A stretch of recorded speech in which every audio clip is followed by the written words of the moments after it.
Political Voices Network. You know, I have to say, I'm proud of our side, too, though. You didn't see lying and spinning. Even the vice president said this was not, this was not a great start. People said this was not a great night. He had a bad night. So the question is, now what? Right? I was saying, we're in a perfect storm where it's a party prone to panic and, bedwetting and hand-wringing, right? Combined with that the president had a really off night. So what were your thoughts last night? So what did we learn from last night? Well, I don't think we learned that much. Donnie, the aspiring dictator, lied with every rancid breath he took. Yep. Joe Biden, the president of the United States, his communication skills have suffered with age. But that doesn't mean he can't govern. Governing isn't talking. Governing is doing.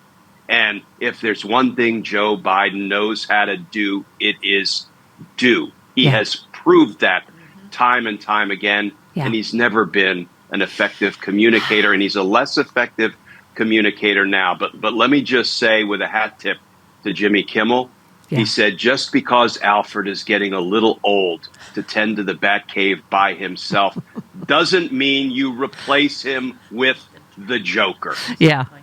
No, that's exactly it. It is, as we were saying, he clearly had a cold. He clearly was sick. Again, you coulda, shoulda, woulda, but he clearly was losing his voice. Was one of the biggest, problems, I think, in terms of style, right? But you're right on substance.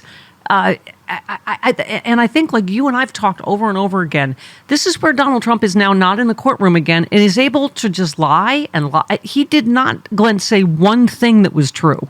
I mean, let's start with I didn't have sex with a porn star. I mean, Nancy Pelosi admitted that January 6th was her fault. What a January 6th committee destroyed all the evidence. I mean, just on and on. Where do you even start? The Democrats kill babies after they're born. I mean, I don't even know where you start. Do you? No, and I don't think Donald Trump won any new voters because Joe Biden stumbled. I don't. Yeah. But the big question now is, what are we going to do about it? I mean, one thing we're not going to do is lie, dissemble, ignore the truth that President Biden, one, was never a strong communicator, and two, his communication skills are not what they used to Glenn, be. Jody and I just saw him 2 weeks ago. He was great. He clearly was sick last night. He clearly had a cold. We saw him at the White House Correspondents' Dinner. We saw the State of the Union. So this clearly was an off night. And, I think we should breathe, wait for everything to settle. But I think you're right. Kamala Harris and Gavin Newsom and Pete Buttigieg, I think, are such great communicators. Obama, who we just saw with President Biden, I think he was not great at articulating his own record. We all were screaming the fact checks on our TV, like, oh, my God, because I think, and again, I get that it's hard to combat that kind of stream of lies, but even just the biggest, most egregious ones. I mean, Chris tweeted, every pundit melting down about Biden having a bad debate performance should really be focused on the fact that the convicted guy facing more felony charges did not deny the last coup effort and suggested he'd do it again. Why should he not step down? I mean, that's not a reasonable question. Should the convicted felon who is admitting that he's going to do it again not step down? Yeah, the questions that the moderators chose are just baffling to me. Yeah. I mean, we have somebody infrastructure who has not mentioned all night, Glenn. I mean, sorry. Yeah, and somebody who has demonstrated just a complete lawlessness. Somebody who has demonstrated a determination to overthrow our democracy. Somebody who is a 34-time convicted felon pending a potential prison term in 2 weeks and still facing 3 enormously consequential criminal prosecutions. Really, none of that was the topic of conversation or questioning, or much of it was not the topic of questioning. So the whole thing was kind of baffling. But listen, Joe Biden is not a talker and has never been a talker, but he's a doer. Look at everything he's accomplished, and I believe he will continue to accomplish. Yeah. I mean, save this story. Just it goes to how important what Trump said last night was, and accused J6 insurrectionists of forming an armed militia, which he plans to use to combat quote-unquote civil unrest around the 2024 election. He's been held for 1,200 days awaiting trial. He attacked officers with a baseball bat. He's been using Telegram channels to amass a following. I mean, and this is the guy that incited it, telling Joe Biden he's a criminal and he should be ashamed of prosecuting the J6 defendants, and he's going to do it again. I mean, it's just, I think that you're right. The fact that even the questions were framed like we're living in a normal world and one of the guys isn't a convicted felon is part of what's wrong with the media, with why we're here, right? Yeah, and the rule of law needs to assert itself or be asserted by the men and women of law enforcement and our institutions of government, and continue to do everything it can to hold Donald Trump accountable for his crimes. I mean, we can't just let him, slouch back into the Oval Office with democracy-ending crimes hanging over his head, going unlitigated, unresolved. It's a special kind of insanity, the place we're in the United States right now. We've abandoned common sense. We're going to let a convicted felon become commander-in-chief of the armed forces and further endanger our troops. Yeah. Why?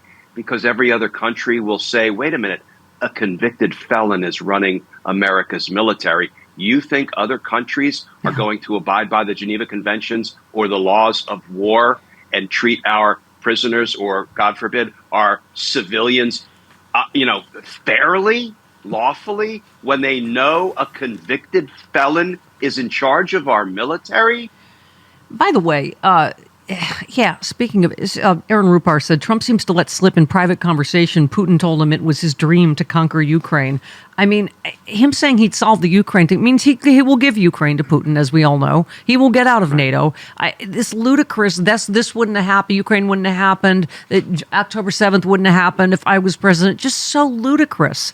And again, like who was it? Who's the Vote Vets guy? Was talking about, Paul Rykhoff said, the only way Trump will have that war with Putin settled quickly is if he surrenders Ukraine and probably America too, both of which are likely if he wins.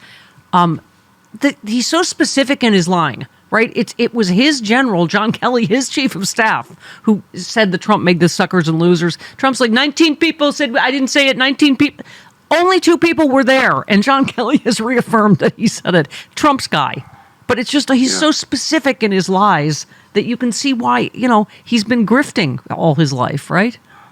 Yeah, and why a single member of the U.S. military would support Donald Trump after a comment like that. It's just head scratching. I don't understand it. And again, I served 6.5 years active duty in the U.S. Army, and to have a convicted felon as the person giving me my orders and directives, I'm sorry, I wouldn't stand for it. Yeah. Yeah, Mehdi Hassan said it's insane to me CNN opened this debate with a bog standard economy questions and not by asking Trump, you're now a convicted felon on 34 felony charges and face another 54 charges. Should you not stand down from this race? I mean, it just, the framing right from the top was, blah, blah, blah, economy, blah, blah, blah, border. How come you're failing, Biden? Like, what? The framing of the questions was even, I thought, biased. Well, it was a debate that was conducted as if there are 2 legitimate sides to treason, pro and con, for and against. That's the way it was framed. And that does a disservice not only to the American people, but to the practice. I'm not here to beat up on other cable news networks or journalists, but I think it does a disservice to the practice of journalism when you pretend there are 2 sides to treason, which is what we saw last night. Yeah. And we were saying, Daniel Dale, I think it was like a 9-minute fact check, because literally everything Trump said was a lie. But, that's 2 hours later. Nobody saw that. You are invited to Stephanie Miller's Sexy Liberal Save the World Tour. It's the political comedy event of the year, and it's coming to a city near you. Join Stephanie Miller, the queen of progressive talk radio, along with Hal Sparks, John Fugelsang, and the comedy duo Frangela, mocking all the fascists and trolls for a tour that is hilarious, inspiring, and deeply offensive to just the right people. It's an all-new tour with all-new guests and a side-splitting evening of stand-up. Stephanie Miller's Sexy Liberal Save the World Tour.